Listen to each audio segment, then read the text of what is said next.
इसलिए परमेश्वर के राज्य कभी थकता नहीं। परमेश्वर के राज्य हमेशा कार्य कर रहा है, हमेशा कार्य कर रहा है, क्योंकि उसका प्रेम हमारे लिए उमड़ा है। मसीह का प्रेम, मसीह का प्रेम आपके लिए, मेरे लिए, जिसने अपने आप को क्रूस के ऊपर लहू बहाया, लहू का कतरा कतरा बहा दिया, ताकि आप और मैं अनंत जीवन के वही राहों में आगे आगे चलते रहें। क्योंकि परमेश्वर के राज्य हमेशा कार्यरत है, कार्य कर रहा है। हमारे जीवन में अद्भुत कार्य करना चाहता है परमेश्वर। प्यारे मित्रों, आपको मैं बताना चाहता हूं कि हमारे जीवन में जो कुछ भी हम पाते हैं, हमारे जीवन में जो कुछ भी परमेश्वर देता है, वो उसके अनुग्रह के द्वारा हमें मिलता है, कोई अपनी योग्यता के द्वारा नहीं। इसके लिए थियोलॉजिकल क्वालिफिकेशन की जरूरत नहीं है, इसके लिए मास्टर्स डिग्री ये योग्यता नहीं है, इसके लिए प्रोफेशनल स्टडीज योग्यता नहीं है। ये केवल उसका अनुग्रह है। हालेलुया, उसका अनुग्रह है। अगर मुझे परमेश्वर ने गाने की कला दिया है, गाने के दान को दिया है, उसका अनुग्रह है। बजाने की कला दिया है, उसका अनुग्रह है। अगर प्रचार करने की क्षमता दिया है, उसका अनुग्रह है। अगर मैनेज करने का कोई कला या दान दिया है, तो उसका अनुग्रह है। इसलिए प्रेरित पौलुस कहता है, आज जो कुछ भी मैं हूं केवल उसके अनुग्रह के द्वारा। Hallelujah, hallelujah, hallelujah. परमेश्वर का अनुग्रह हमारे लिए काफी है। इसलिए अगर पहला पत्रस उसका 5 अध्याय 12 आयत को पढ़ेंगे, पहला पत्रस 5 अध्याय 12 आयत, जल्दी जल्दी हम जाएंगे। मैंने सिलवास से हाथ, जिसमें विश्वास योग्य भाई समझता हूँ, संक्षेप में लिखकर तुम्हें समझाया है, और यह गवाही दी है कि परमेश्वर का सच्चा अनुग्रह यही है, और इसी में स्थिर रहो। परमेश्वर का सच्चा अनुग्रह यही है और उसी में स्थिर रहो। अर्थात मिथ्या अनुग्रह भी प्रचार होता है। हेलो, सच्चा अनुग्रह के बारे में पत्रस बता रहा है, और उस समय जो मिथ्या अनुग्रह के बारे में भी लोग प्रचार करते थे, उसका मतलब यह है कि तुमने अनुग्रह के द्वारा ये अनंत जीवन पाया है, अभी अपने मर्जी के जीवन को तुम जियो। ये सच्चा अनुग्रह नहीं है। अनुग्रह दो प्रकार है। सच्चा अनुग्रह दो प्रकार है। एक अनुग्रह है कि जो जिसके लिए मैं काबिल नहीं था, जिसके लिए लायक नहीं था, मेरे लिए परमेश्वर उसको लायक बनाया और मुझे आशीष दिया। Unmerited favour of God, unmerited favour of God परमेश्वर ने मुझे दिया। और दूसरा है अनुग्रह का अर्थ ये है कि जहां मैं कमजोर हूं, मुझे वो ताकतवर बनाता है। जैसे कि कुछ हो जाए, मैं सिस्टर एमलिन के साथ बढ़िया संपर्क में हूं, लेकिन कुछ दिन के बाद हमारा संबंध बिगड़ जाता है, वो मुझे माफ नहीं कर सकती, मैं उनको माफ नहीं कर सकता, लेकिन वही परमेश्वर का अनुग्रह मुझे लायक बनाता है कि मैं उसको माफ कर सकूं, वो मुझे माफ कर सके। हालेलुया। अंग्रेजी में इसको कहते हैं enablement, ENBLAMENT, enablement, enabling, able करना, एनेबल करना, यह है अनुग्रह। इसलिए हम पाप में गिरे थे, हम पाप में सड़ रहे थे, और पापमय जीवन, शारीरिक जीवन, इसलिए हमको क्या करता है, हमेशा दबा के रखता है। लेकिन पवित्र आत्मा हमें क्षमता देता है, हमें सामर्थ्य बनाता है, हमें आशीष देता है, ताकि परमेश्वर का वही गुण हमारे जीवन में लोग देख पाए और हम कर सकें। वही है परमेश्वर का अनुग्रह, परमेश्वर का अनुग्रह। प्यारे भाई और बहन, आज हमारे जीवन में परमेश्वर अद्भुत कार्य करना चाहता है। और ये अंत के दिनों में जब हम ये आत्मिक जागृति के लिए, रिवाइवल के लिए सोच रहे हैं, रिवाइवल के लिए अपने आप को तैयार कर रहे हैं, परमेश्वर कुछ कुछ कहना चाहता है। जब जब हम अंत के दिनों के बारे में सोचते हैं तो महाक्लेश के बारे में ज्यादातर सोचते हैं। कितने लोगों को मालूम नहीं महाक्लेश के बारे में? 7.5 साल तक, 3.5 साल, 2 भागों में बांटा गया है। महाक्लेश का समय, महाक्लेश। मत्ती रचित सुसमाचार 24 अध्याय में अगर आप लोग पढ़ेंगे, अपने समय में लिख के रख लीजिए, 24 अध्याय में इसको देखते हैं तो क्या है कि अंतिम जागृति परमेश्वर भयंकर रूप से, हमने ये 2 दिनों में देखा है कैसे व्यक्ति बदल रहे हैं, हमारे मन बदल रहा है, हमारी सोच बदल रहा है, हमारे जीवन, हमारे परिवार एक साथ ये निर्णय ले रहे हैं कि हम परमेश्वर के लिए जिएंगे, मैं और मेरा घराना। आज बहुत सारे हमारे परिवार कमजोर हो गए हैं, मसीह परिवार कमजोर हो गए हैं, हमारे बेटे बेटियां कमजोर हो गए हैं, हमारे बेटे बेटियां निराशा में जी रहे हैं। क्यों? शैतान हमको अपने अधीन में ले रखा है। आपके जीवन के ऊपर शैतान का कोई अधिकार नहीं, आपके जीवन के ऊपर शैतान का कोई ताकत नहीं, क्योंकि यीशु ने लहू बहाकर आपके जीवन में आनंद, शांति, खुशियां, धार्मिकता, मेल मिलाप सब कुछ दे दिया है। प्यारे मित्रों, मैं आपको ये कहना चाहता हूं, परमेश्वर ये अंत के दिनों की ये रिवाइवल में, और जो चाहे क्लेश का समय हो, दुख का समय हो, लेकिन अंतिम जागृति भयंकर होने वाला है। Hallelujah, hallelujah. अंतिम जागृति, अंतिम बेदारी भयंकर होगा, क्योंकि परमेश्वर का वचन ये बहुत सुंदर और सामर्थ्य भरा वचन कहता कि याकूब की पत्री उसका 5 अध्याय को खोलेंगे। हालेलुया। 5 अध्याय 7 वचन, 5 अध्याय 7 वचन पढ़िए झट से। अंतिम जागृति, सिस्टर जल्दी। सो है भाइयों, और एक माइक दे दीजिए, और एक को। सो है भाइयों, हाँ, प्रभु के आगमन तक धीरज धरो, प्रभु के आगमन तक धीरज धरो। यीशु मसीह दोबारा आने वाला है, आप धीरज धर के रहिए, धीरज रख के रहिए।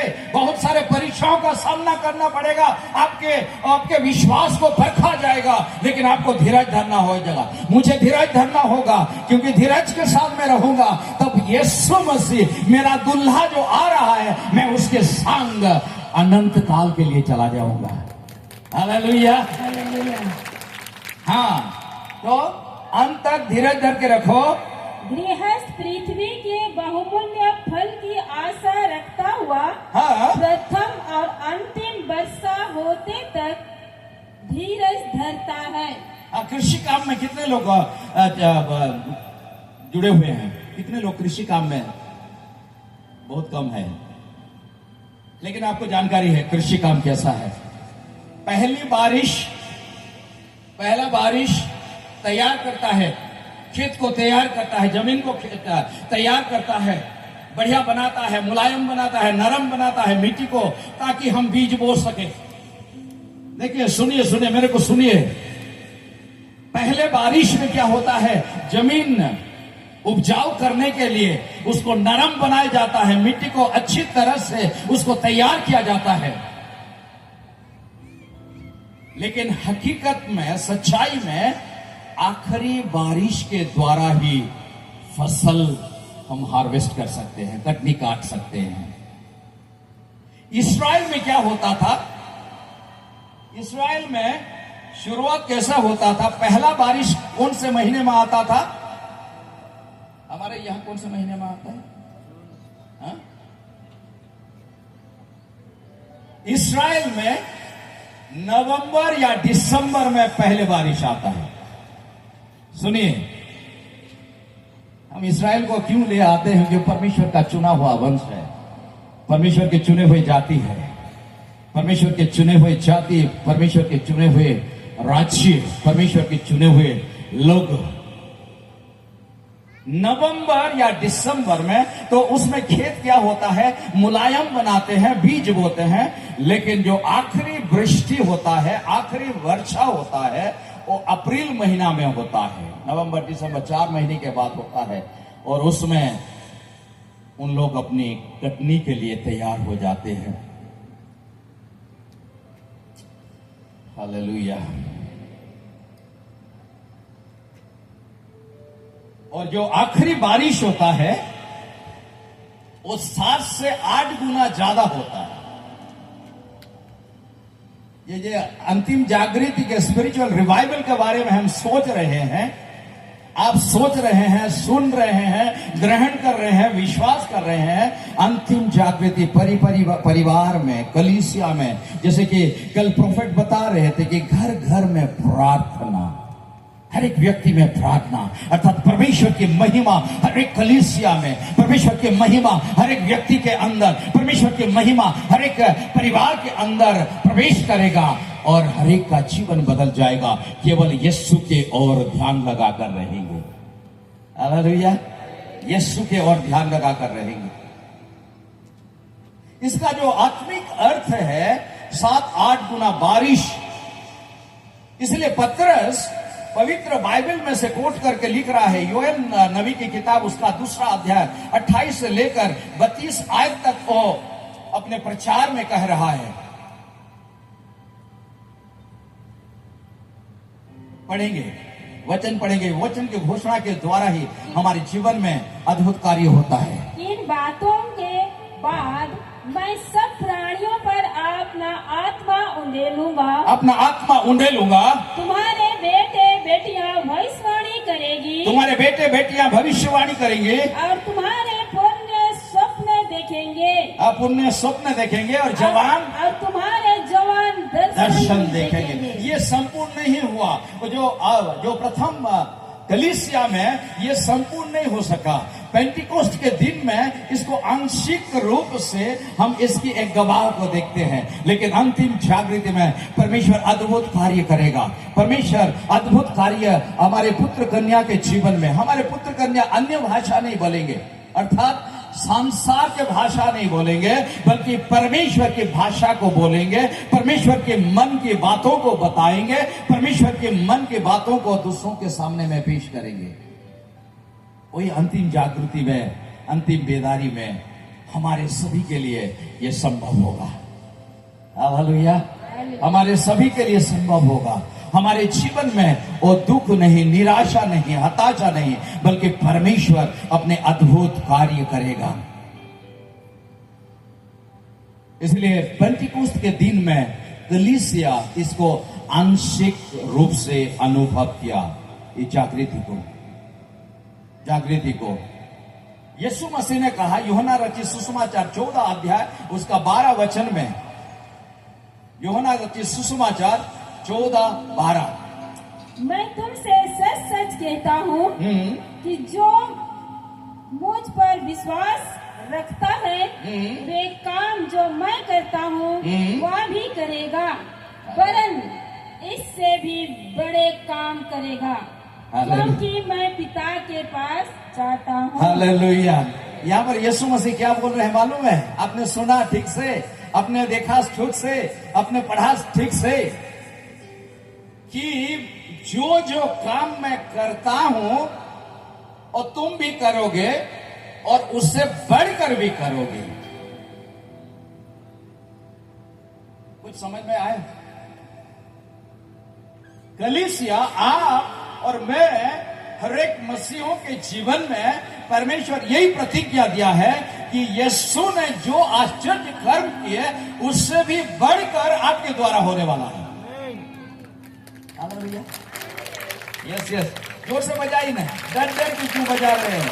परमेश्वर की महिमा के लिए। ये मेरे लिए या किसी वही स्टेज में बैठने वालों के लिए नहीं है, अपने आप के लिए। ये परमेश्वर वही प्रतिज्ञा दिया है। तो वो जब होगा वही अंतिम जागृति में ये होगा। तो अभी अगर अद्भुत कार्य हो रहा है, आश्चर्य कर्म हो रहा है, अंधे देख रहे हैं, लंगड़े चल रहे हैं, बहरे सुन रहे हैं, अद्भुत कार्य हो रहा है, इसका मतलब है कि अंतिम जागृति के लिए परमेश्वर आपको, मुझे, कलीसिया को तैयार कर रहा है। हालेलुया। और मेरी यही प्रार्थना है, ये अंतिम जागृति का हिस्सा मैं बन जाऊं प्रभु, इसलिए मुझे जल्दी मत बुलाना। मेरी यही प्रार्थना है। मैं देखूंगा कि मेरे दुल्हा के साथ मैं चला जाऊंगा। मेरी यही प्रार्थना। I want to see the second coming of the Lord in my own time. मेरे मरने के बाद नहीं, मैं जिंदा हुआ, मैं जीता हुआ, मैं यीशु मसीह का आगमन को देखना चाहता हूं। और हमेशा, क्योंकि मेरे जीवन का सबसे बहुमूल्य व सबसे अनमोल क्षण वही होगा। हालेलुया। अभी दुनिया में गाड़ी थोड़ा सा चलाना, नई गाड़ी चलाने से बहुत मजा आता है, आनंद आता है। एरोप्लेन में उड़ने से भी मजा आता है। बढ़िया बढ़िया हो, बड़े होटल में जाके खाना खाना भी बहुत अच्छा लगता है। अगर बैंक बैलेंस बहुत अच्छा है तब बहुत आनंद। नहीं, सबसे मिलाकर, सबसे बढ़कर उसका तुलना नहीं किया जा सकता है जब अपने दूल्हे के साथ हम मिलेंगे।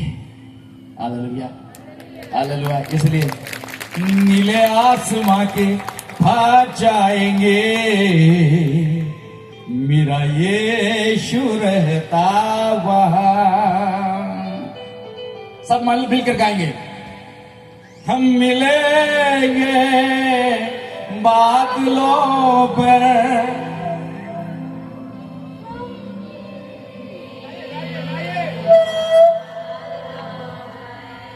देखेगा सारा जहां।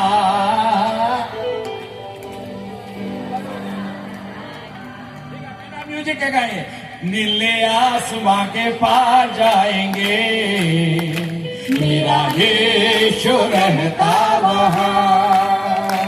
नीले आसमां के पार जाएंगे, मेरा यीशु रहता वहां। हम मिलेंगे बादलों पर, हम मिलेंगे बादलों पर, देखेगा सारा जहां। नीले आसमां के पार जाएंगे, मेरा यीशु रहता वहां। नीले आसमां के पार जाएंगे, मेरा यीशु रहता वहां। हालेलुया। वो हमारे जीवन का सबसे अनमोल पल होगा। मेरे जीवन का, मैं विश्वास करता हूं, वो मेरे जीवन का सबसे अनमोल। और इसी दिन का इंतजार में, ये अंतिम समय की जागृति में हमको शामिल होना है। पुराने नियम में भी हम देखते हैं कुछ कुछ अद्भुत कार्य हो सका। मूसा ने लाल समुद्र को 2 भागों में बांट दिया। यूसुफ के समय में क्या हुआ? ये जो सूर्य थम गया था, किसके समय में? याश। और इलीसाई के जीवन में क्या हुआ? हम देखते हैं कि बड़ी सेनावाहिनी आ रही थी, लेकिन वो सब अंधे हो गए। अद्भुत कार्य हुआ है पुराने नियम में। नया नियम में भी बहुत चमत्कार हुआ है। इस्राएलियों के जीवन में हम देखते हैं 7 पर्व मनाते थे। इस्राएली लोगों ने 7 पर्व मनाते थे। कितने? 7 पर्व। कितने? 7। कितने? 7 में से ज्यादातर ये 3 पर्व वो बड़े धूमधाम से मनाते थे। 7 में से क्या क्या? पहला फसह का पर्व, फीस्ट ऑफ पासओवर, फसह का पर्व। दूसरा था पेंटिकोस्ट का पर्व, और तीसरा था, उसको विभिन्न प्रकार से बोला जाता है, मिला वाले तंबू भी बोला जाता है, उसको बोला जाता है ये फीस्ट ऑफ बूथ अर्थात झोपड़ियों का पर्व। तो ये 3 पर्व बड़े धूमधाम से मनाते थे।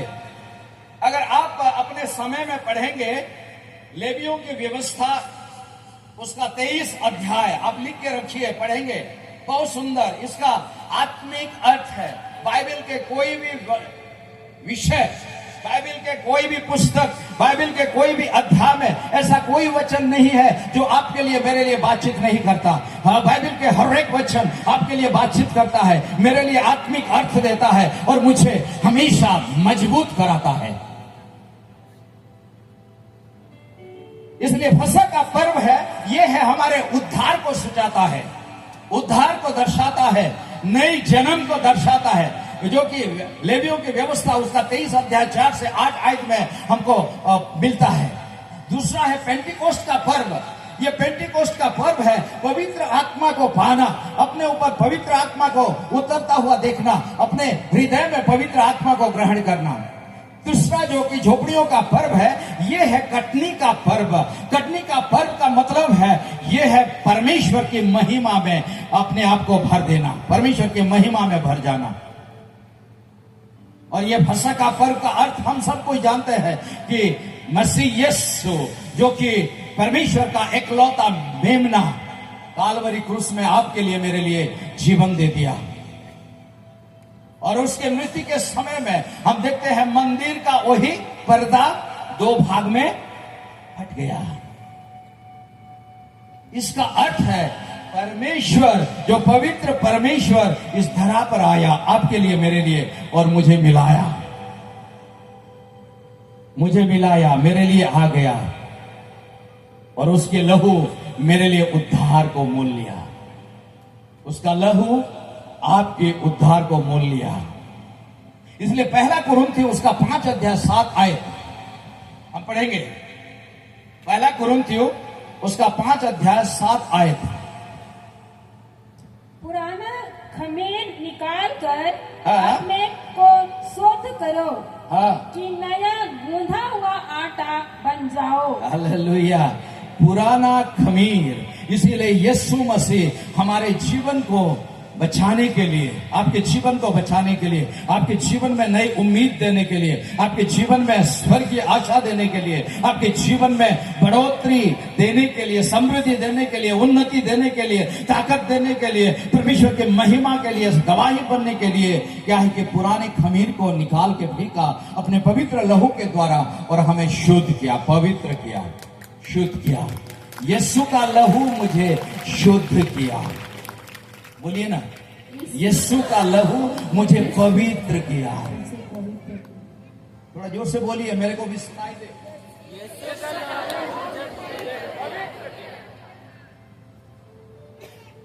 Blood of Jesus. और पेंटिकोस्ट के दिन में पवित्र आत्मा, वो जो 120 लोग प्रार्थना कर रहे थे ऊपर कोठरी में, उनके ऊपर आ गया और उनका जीवन बदल गया।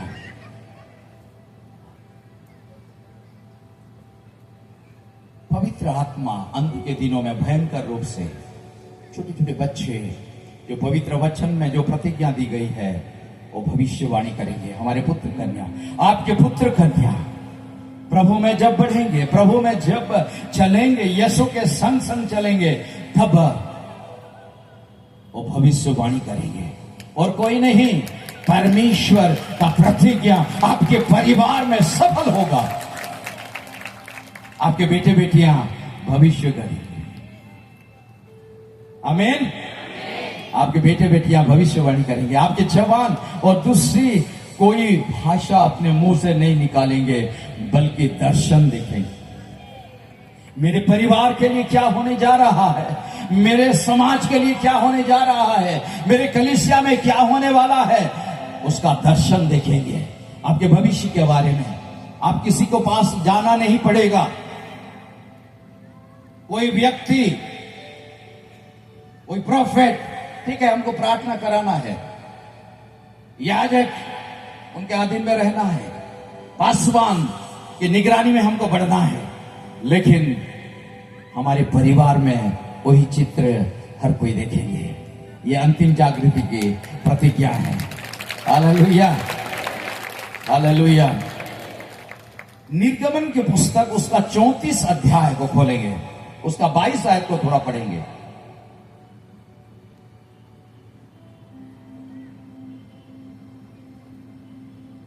34-22।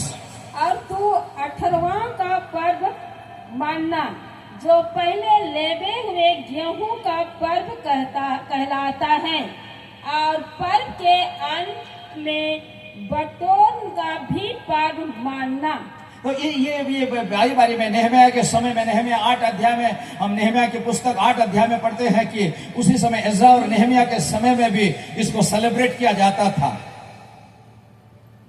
सोलोमन, जब सुलेमान ने वो मंदिर का स्थापना किया, उसका वो जो उत्सर्ग कर रहे थे, उस समय डेडिकेशन के समय में भी ये पर्व मनाया जा रहा था। अगर यूहन्ना रचित सुसमाचार 7 अध्याय उसका 37 आयत को खोलेंगे, यूहन्ना 7:37।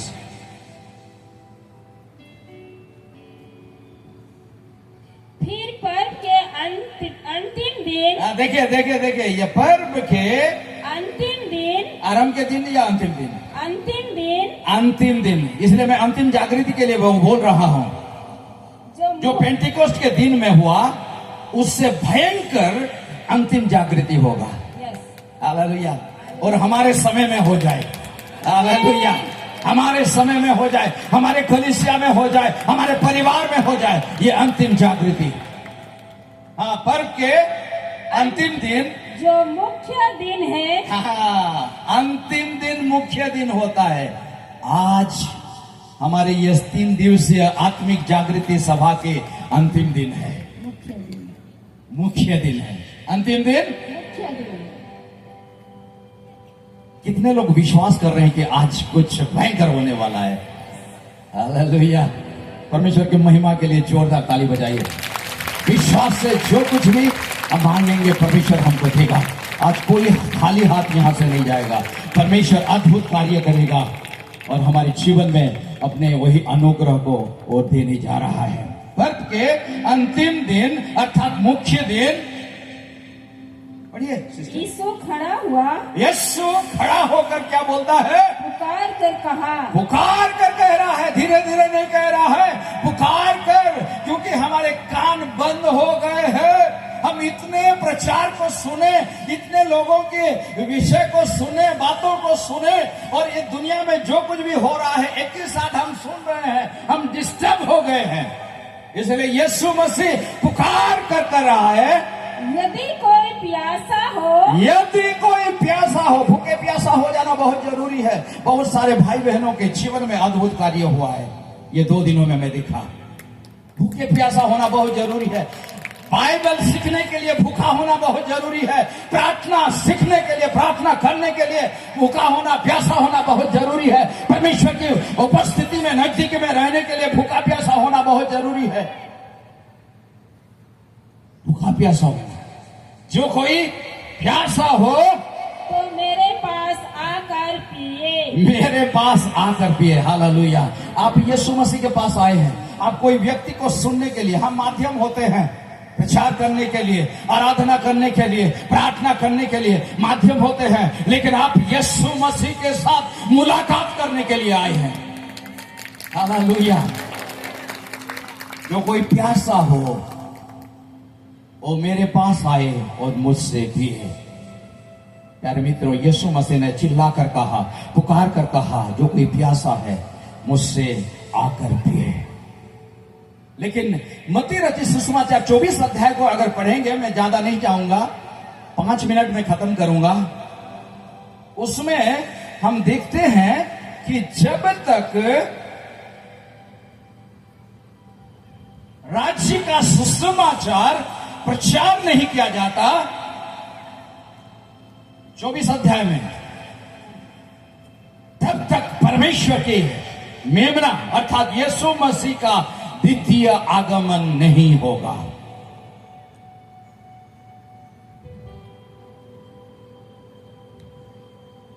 क्योंकि चेले भी इंतजार कर रहे थे कि आप फिर दोबारा कब आएंगे। बहुत सारे लोग लिख रहे हैं 2025, 2020, 2025 अमका महीना में ये युग का अंत होगा। नहीं। ये सुने कहा, अरे बाबा तुम उसके बारे में क्यों फिक्र करते हो, अपने बारे में कुछ सोचो, अपने को तैयार करो। युग का अंत तो अपने ही आप ही होगा। हम जब तैयार रहेंगे तब युग का अंत होगा। हालेलुया। इसलिए आपको घोषणा करना होगा कि मैं तैयार हूं, पापा जल्दी आ जा। इसलिए एक शब्द है मारा नाथा, उसका मतलब है ओ प्रभु तो जल्द आ जा। क्या आप तैयार हैं अंतिम जागृति के लिए?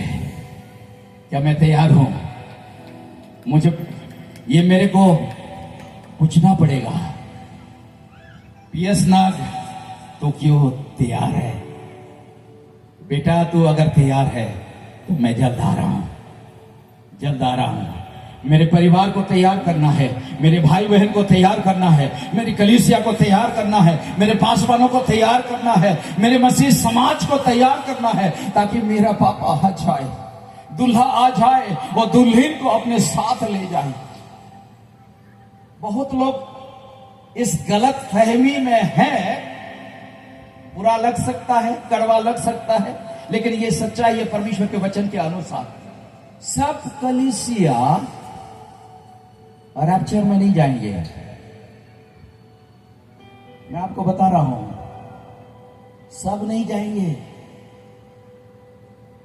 जो तैयार रहेगा वो रैप्चर में जाएंगे, जो तैयार रहेगा वो यीशु मसीह उसको उठा लेंगे। हालेलुया।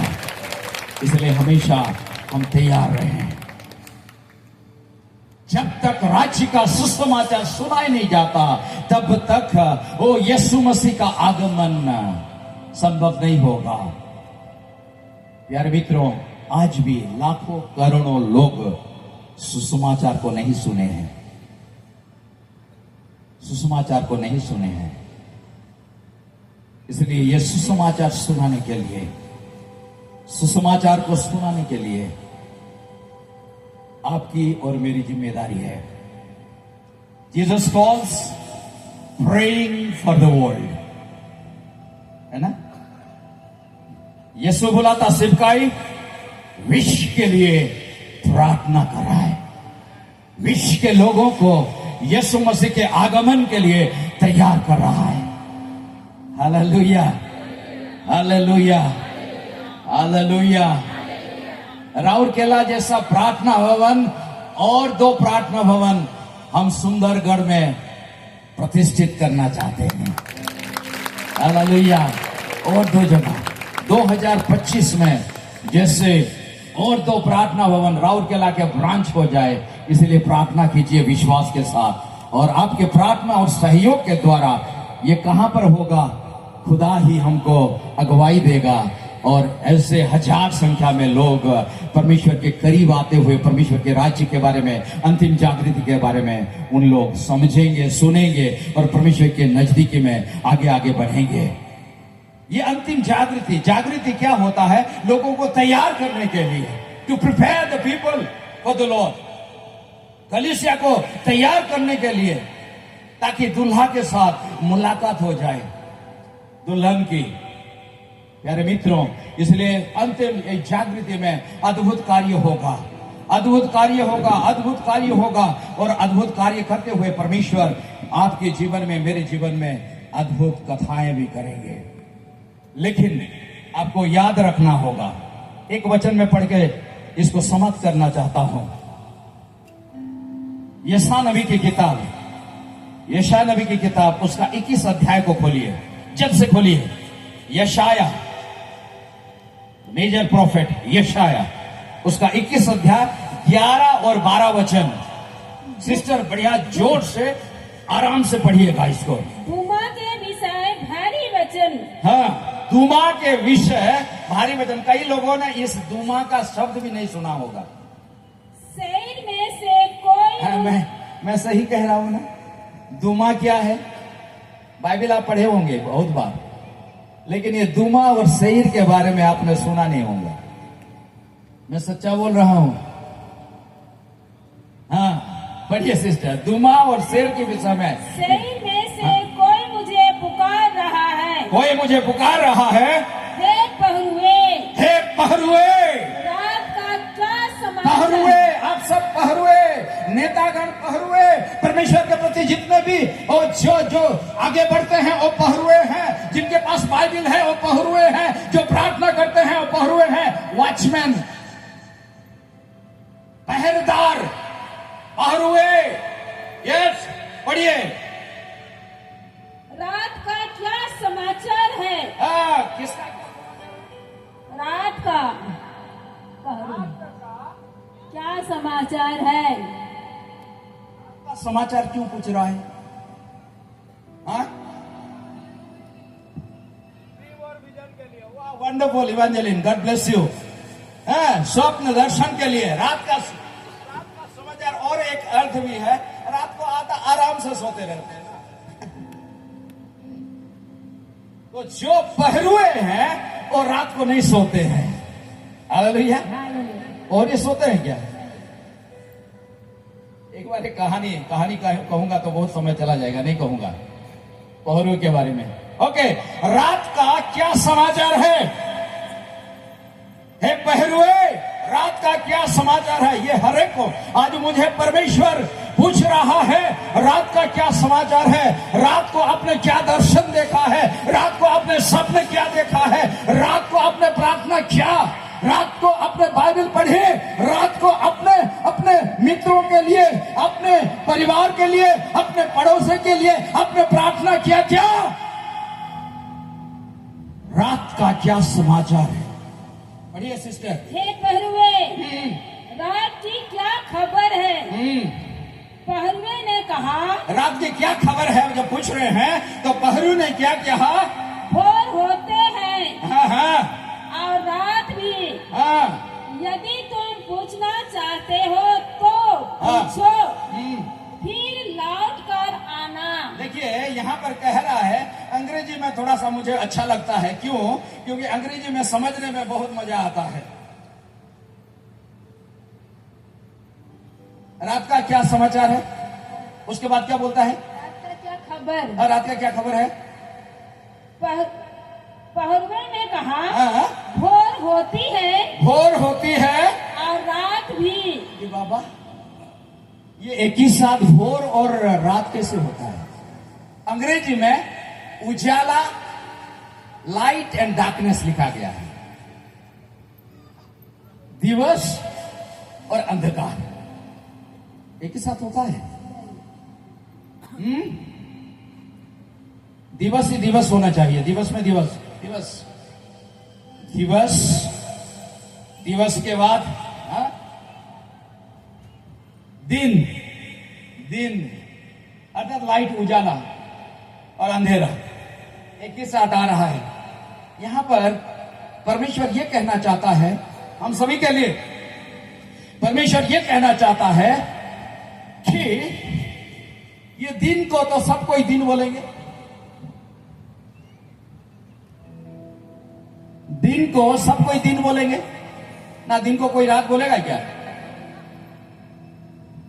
Hello, hallelujah, hallelujah. हाथ थोड़ा हिला दीजिए।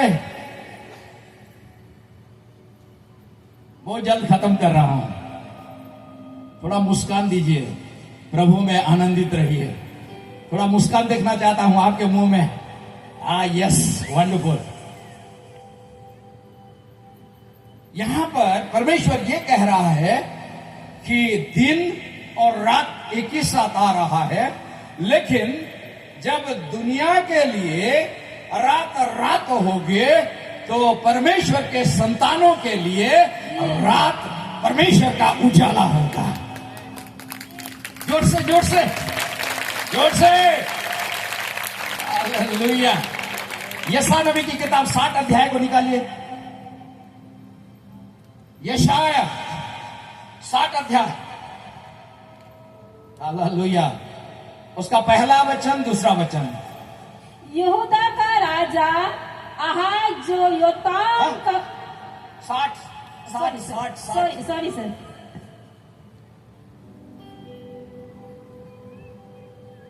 इसका मतलब है मुझे खत्म करना होगा। ओठ प्रकाशमान हो, ओठ प्रकाशमान हो, क्योंकि तेरा प्रकाश आ गया है। क्योंकि तेरा प्रकाश आ गया है। अब बोलिए, मेरा प्रकाश आ गया है। बोलिए बोलिए, मेरा प्रकाश आ गया है, मेरा प्रकाश आ गया है, मेरा प्रकाश आ गया है। अगर दुनिया में अंधेरा है तो मेरे ऊपर परमेश्वर की प्रकाश है। हालेलुया। और प्रकाशमान हो। और यहोवा का तेज तेरे ऊपर उदय हुआ है। और यहोवा का तेज तेरे ऊपर उदय हुआ है। दूसरा देख, पृथ्वी पर तो अंधियारा और राज्य यही है जो यशायाह ने हमने पढ़ा 21 अध्याय में।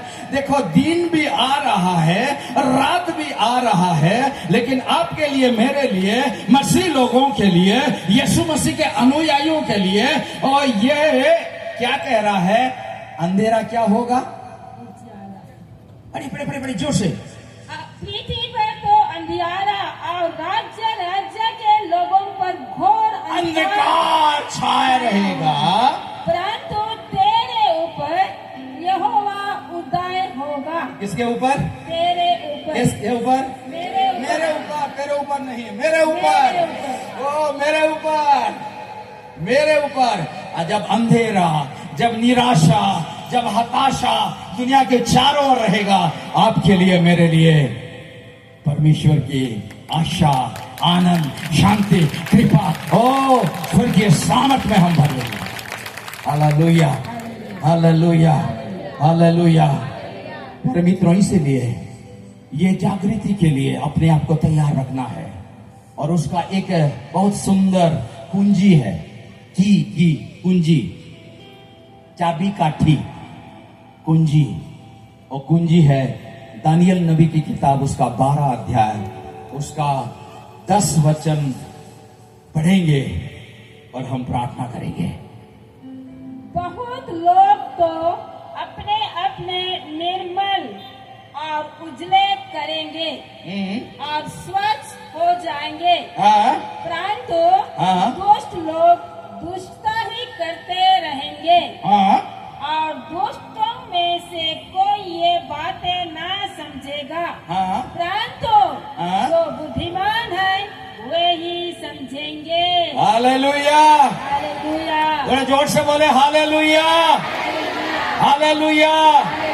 जो बुद्धिमान ये समय को पहचान सकेंगे, जो बुद्धिमान मिथ्या भविष्य वक्ता को पहचानेंगे, जो बुद्धिमान परमेश्वर के वही द्वितीय आगमन यीशु मसीह के उसके सरगराहट को वो समझेंगे, जो बुद्धिमान यीशु मसीह के तेज को अपने जीवन में लेंगे, जो बुद्धिमान परिवार के लिए परमेश्वर का अनुग्रह को आता हुआ देखेंगे, जो बुद्धिमान, इसलिए बुद्धि के लिए, क्योंकि परमेश्वर का वचन कहता है बुद्धि या ज्ञान के नष्ट होने से हमारे लोग, ना होने से हमारे लोग नाश हो रहे हैं।